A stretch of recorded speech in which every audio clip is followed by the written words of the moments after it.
Rob, thanks for coming on the show. Why don't you introduce yourself and tell us a little bit about the work that you do?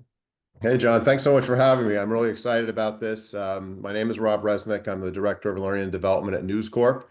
I've been here for about a year, but I've been doing learning and development work for most of my career, coming up on about 30 years or so.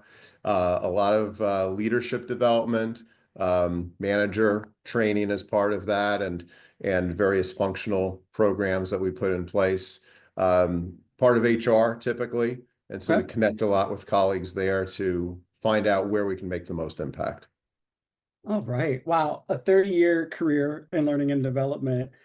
I'm really curious. What have you noticed as the changes, especially in these like last handful of years, that the employees need like from the organization? It has been interesting to see that evolution. A lot has stayed the same, but of course, with technology, automation, the nature of work changing a bit. And in more recent years, where we went through COVID and we saw the impact that had on work and how it shifted, and we're still not completely changed over from that, where we have sort of this hybrid model of people spending some of the time in the office and some of the time remote. That has had an impact. It is interesting to see what stayed the same too, and in some ways has grown even more about the importance of human connection. A lot of the work I do with leaders focuses on really making the relationship come to life with you and your direct reports and your teammates. And sometimes that is what has gotten lost and needs now to have sort of a new focus. Gotten lost like in COVID and kind of work from home and then now this return to work kind of area. Is that what you're As saying? that's part of it, and the other part is just, I think, the nature of the business world, of the world in general has moved us into a less personal space. When you think about all the things you used to do 20, 30 years ago in person, and now you do these things electronically. And just the kind of face-to-face contact that was the norm of those days now has been replaced by sometimes text messages and emails. And so something is lost there that I think we need to take a closer look at. I loved your emphasis on human connection. It sounds so simple, but in my experience, it's pretty challenging because everybody has different needs, everybody has different backgrounds, different experiences. You add that kind of distance that the kind of virtual connections through having to be virtual through COVID. Now we've got AI coming in.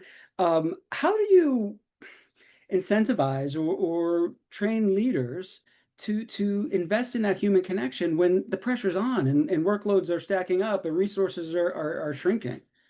Yeah, that is the challenge. And you have to be able to show instances where it has paid off. They're always looking for that kind of proof of concept, the return on investment. If they are going to really spend time improving their communication skills, becoming better listeners, becoming the kind of manager who really devotes time to those relationships, where's the payoff?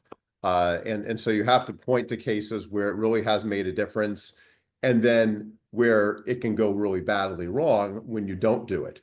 And sometimes that gets people to be a little bit more conscious of it when you realize people are not staying with the organization if they're not treated well. If you don't do the kinds of things that a good leader does, having that negative impact can sometimes get people to pay a little closer attention. So what are your go-to examples or ways to illustrate the return on investment in a positive way? And then I'm going to follow up and ask you, and besides, leaving, what are the signals beforehand that it might need some adjustment or more attention? Yeah, you try to really focus on the potential of an individual to be at their peak performance. Okay. What are the things that are really going to get them to bring their best work? And that is where spending time really setting expectations, providing feedback, connecting the work they're doing to their future career aspirations really can pay off. And you see great leaders who not only are able to keep people with the organization, but they're able to move them along into positions of greater responsibility, get promoted, or possibly take on a new team that's been created. And I think people start to take notice when those kinds of leaders are being successful. And so we try to use them as role models. When I'll do a workshop, I'll bring them as guest speakers, talk a little bit about their path to where they've gotten, and answer questions. And I think it stimulates people to want to be more like that. Yeah. So with those increased human connections, um, in the care and support, I guess, that comes with that when you're getting to know somebody that you're responsible for their development. And then you take into account the external world and all these other factors, like sometimes there's layoffs, there's all kind of stuff going on in the world that could impact people. Are there any tools that you equip your leaders with, or try to equip your leaders with, to help be a supportive leader, supportive colleague when someone shows up and they're really having, they're really struggling with something that's external to work? Yeah, I think we try to build a foundation of trust, of emotional intelligence. We spend some time on those kind of concepts of having empathy, because you kind of are self-aware and you are taking time to understand where the other person is coming from.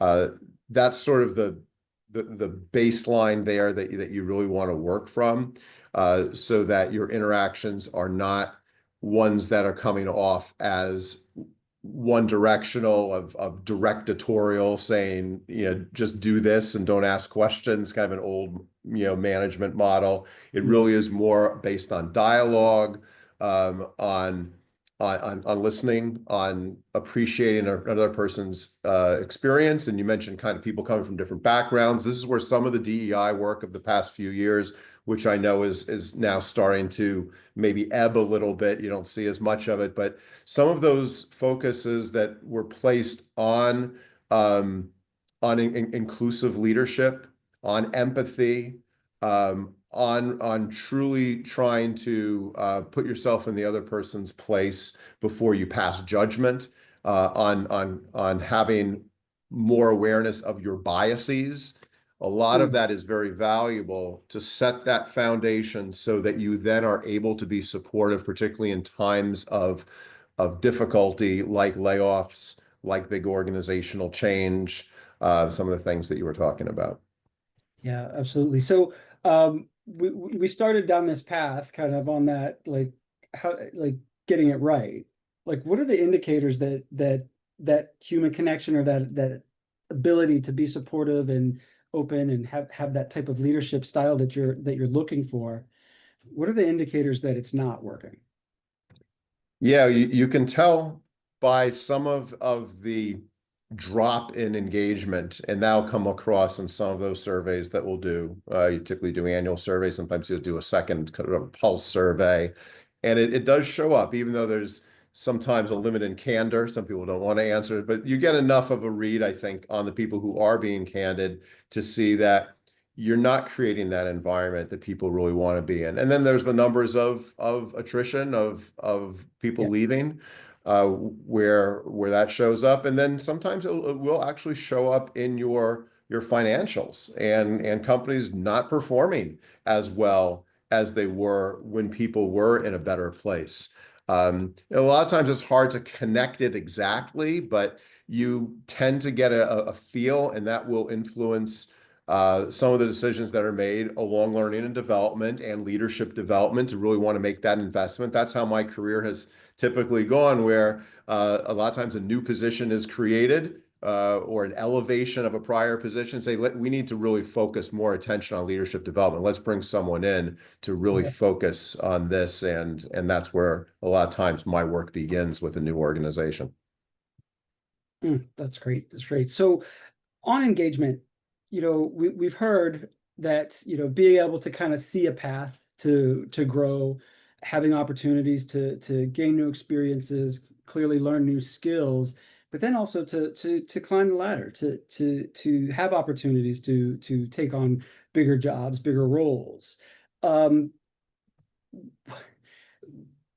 what does that look like from like I know we talked about DEI, right? And it's kind of like fading. There's some concepts that are still really strong in it, but just from a fairness perspective, if you're someone that's sitting there and you don't see somebody like you kind of getting the opportunities that others have, what's someone to do this day and age in a situation like that? Yeah, you're pointing to the kind of biases that are still out there in the process, right? Where people are not getting the kind of fair treatment in promotion decisions, for example, that they would expect. I know there's a lot of work that's been done. I think there have been gains in that area.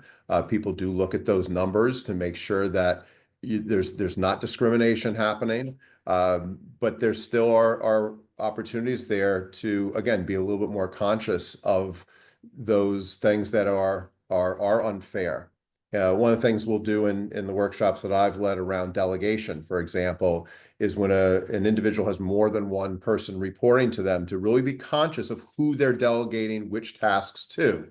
Are you only delegating the really interesting and potentially career-changing kinds of work to certain people who are sort of your go-to people, and then everybody else maybe gets the crumbs? Or are you taking a conscious effort there and making sure you're spreading that fairly so that others have a chance to show off their skill sets as well? Yeah, well, so say the leader has a blind spot and they've got a shining star and they don't realize it, but something inside knows that if I give it to this person, they get it done and it's up to a standard that I like, right? That as could potentially feel unbiased, but from a bigger picture, if everyone else is getting the crumbs and somehow that message gets back up to this leader that, hey, you may need to look at this, how's that typically received? I think it's an important thing for leaders to really look at where they have the opportunity to be a little bit more equal in terms of their distribution of work, understanding that there may be circumstances where you do want to um, have one of your top performers take a certain thing, but to balance it so that you're not going always to the same individuals. It's always that interesting thing, and we're hitting this a lot now in our culture of where is merit versus equal opportunity, merit-based versus just Mm. more straight across equality, and figuring out where that line is drawn. I think it's important for leaders to have open conversations about that, be really transparent about the processes that they're using, and make decisions that, again, are based upon thoughtful analysis as opposed to taking kind of your typical, oftentimes bias-based approach to making a decision. Yeah, yeah. The just my background has been it was in DEI primarily, and it always makes my hair stand on end when this merit conversation comes up because merit was always there, right? The work of DEI was to make sure that opportunity to be seen or to have your work be seen was the crux of the work because so many people get either filtered out or overlooked, and it's part of a system that if people aren't paying attention to, they just never realize unless they're on that receiving end of it that it's actually happening. So it's a huge thing to change. I admire the fact that it's at the awareness of companies that you've worked at and that you try to address it because I think that is one of the challenges, and I think that's one of the ways that DEI has got misinterpreted these days, for sure. So, like you mentioned some of the changes. Let's talk about AI for a minute. And then I know in the industry that you're in, it's having a huge impact. How do you think that AI or automation in general is going to impact how we work together, how we relate, and develop that human connection? That's really the big question. And you're starting to see it really take over certain aspects of content creation and workflow. In some cases, it, I think, is justified, just like any other kind of automation in history where you've seen things sped up in terms of production, and in some ways makes people made the workers' lives better when you think about some of the dangerous work that needed to be done 100 years ago. People would die sometimes in coal mines, right? And if you can use automation to reduce the risk of human labor in that place, or sometimes just the drudgery of the same kind of activity. You're pounding the exact same thing Yeah, yeah. with your hand over and over. If you can get a machine to do that, you can justify a certain amount of that. But where it's getting interesting now, and maybe a little bit um, uh, uh, difficult to justify, is where you are now creating content that is not necessarily uh, uh, accurate or dependable. And you've seen cases where you may just see it today. You go online and you do a search, and now you're getting sort of an AI summary, and you don't really trust that summary to have the full picture of the information. Whereas in the past, when things went through a very rigorous review process before being published at major publications, like the Wall Street Journal, which is part of News Corp, for example, and you could really trust it. You knew that information had been thoroughly vetted and researched, and now you're getting kind of this bits and pieces of things that have been assembled by an AI bot, and now you're not sure if you can trust it. You're getting images, photographs. You don't know, is this a real person, or is this a AI generated image of somebody? And where it's really a little bit scary is where they're taking real images and they're superimposing them into other scenarios where you really are creating a fictitious, and sometimes it could be a detrimental kind of a picture for people of what's going on in the world. So in that element, particularly in media, but I think this could be applied more broadly. You think about medicine and getting a prescription for something, or a diagnosis of something that's not quite right, and it could change the outcome of someone's treatment for a disease. That's really scary, and we have to figure out, how do we safeguard against that while still drawing from the best of AI's potential. Yeah, it is weird to be at this early stage of the curve as you just see it growing. But I agree with you that the search terms, the scrutiny that you have to give things these days, and sometimes just the downright obvious like sloppiness of it. It's like I'll read something that the headline's interesting, I'll get a couple lines in, and I'm like, I'm not. This is I don't even think a human touched this. Like the Yeah. headline grabbed my attention, and maybe that was the goal, because it's like the rest of the article doesn't even sometimes relate to what was there. Um, do you think that it might impact that uh, like the development space in training and training leaders? And do you think AI has a possibility of helping people be better at connecting with other people? Yeah, there's some interesting work that's been done out there, and is starting to show up in the tools that are available to us. I've been using a few of these AI coaches, for example. Some I've been testing out, some I actually have access to as part of existing platforms, where you can role play a conversation. So if Okay. you're a manager and you want to prepare for delivering feedback to somebody, having like an annual review, just having a conversation about their career, whatever it might be, you can practice with this AI counterpart, and they're getting pretty good at really picking up on your tone as well as on what you're actually saying, and responding in a pretty accurate way to the way another person might respond, to just give you that kind of a simulation to practice in. I think that has some potential.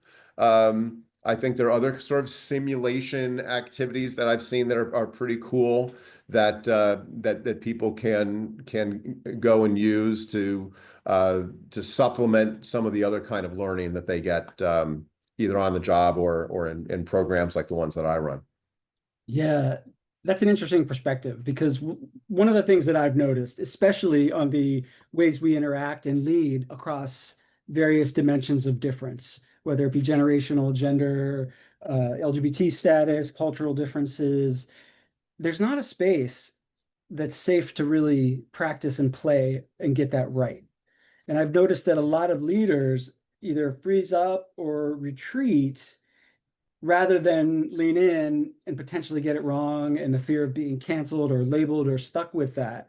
I've never considered that piece as a potential kind of sandbox to Right. check a message to make sure that it's as you know on the level as it can be, or considers the cultural the impact it might have on various types of people. Has that specifically come up in any of the coaching, or is it more just kind of No, but I think that's a really great call out and something I would love to test a little bit more deeply. I haven't tested it specifically for what you're talking about. You're saying to be able to pick up on, let's say, cultural differences in the conversation as opposed to just strictly a topic based, let's talk about your career, let's talk about this particular assignment. You're talking about a little bit more nuanced. Are they picking up on some of those cultural differences? And I think that would be interesting to see if the tools have been set up for that and if they'll get that right. yeah, that seems like it could be a potential uh, positive application of it. So knowing that all this is changing and it's hard to anticipate just how good AI will get at all of these jobs that humans still hold. Do you have any tips or thoughts on how organizations can future-proof themselves and stay relevant and valid and good for people to work for in their career? Yeah, one thing I've been thinking about is how we need to be more creative in terms of the deployment of talent.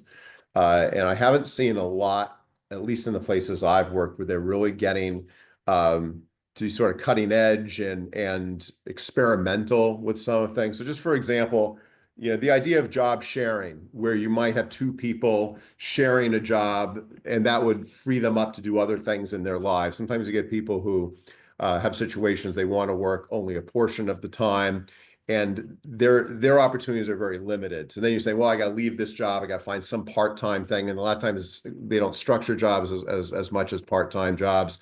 But could you have two people sort of share? I've heard of that done in some cases, but not very often.